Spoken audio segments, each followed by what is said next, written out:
మా అక్కలను వాళ్ళు దిగాల్సిన దగ్గర వాళ్ళ ఇంటి దగ్గర దించే ఉచిత ప్రయాణం ఈరోజు ఆర్టీసీ బస్సులో మన ప్రభుత్వం అమలు చేసింది.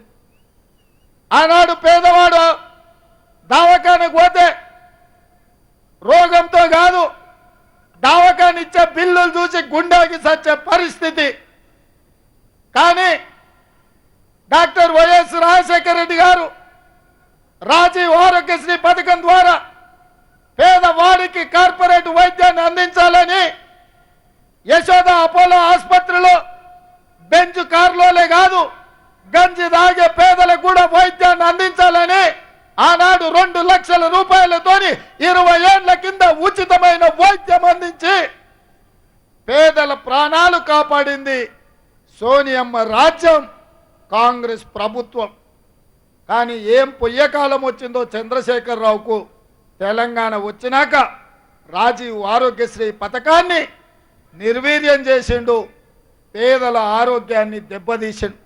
అందుకే సోనియమ్మ నాయకత్వంలో ఏర్పడ్డ ఈ ప్రజా ప్రభుత్వం అధికారం చేపట్టిన 48 గంటల్లోనే ప్రతి పేదవాడి ఆరోగ్యం కోసం 10 లక్షల రూపాయలు ఉచితంగా వైద్యానికి అందించి పేదల ప్రాణాలు కాపాడే బాధ్యత మాది అని ఇందిరమ్మ ప్రభుత్వం ఈనాడు బాధ్యత తీసుకున్నది.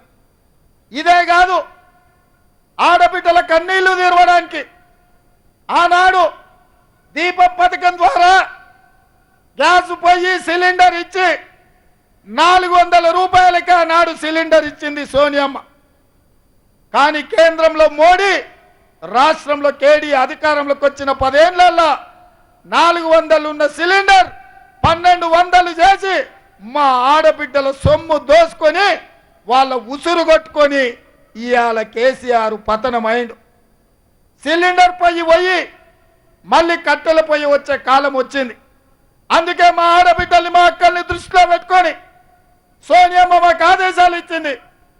రేవంత్, నువ్వు ఆడబిడ్డలకు 500 రూపాయలకే సిలిండర్ ఇవ్వాలి, ఆడబిడ్డల కన్నీళ్లు తూడవాలి అని సోనియమ్మ ఆదేశిస్తే ఇవాళ గ్రామ గ్రామాన తండాలలో గూడాలలో మారుమూల పల్లెల్లో పేదోళ్లకు 500 రూపాయలకే సిలిండర్ ఇచ్చి 40 లక్షల కుటుంబాలను ఇవాళ మన ప్రభుత్వం ఆదుకున్నది. ఇదే కాదు మిత్రులారా, వ్యవసాయానికి ఉచిత కరెంటు ఇస్తుంటే నా పాదయాత్ర సందర్భంగా రాహుల్ గాంధీ గారు కూడా మీ ప్రాంతంలో పాదయాత్ర చేస్తున్నప్పుడు భూమి లేని పేదవాళ్ళు వచ్చి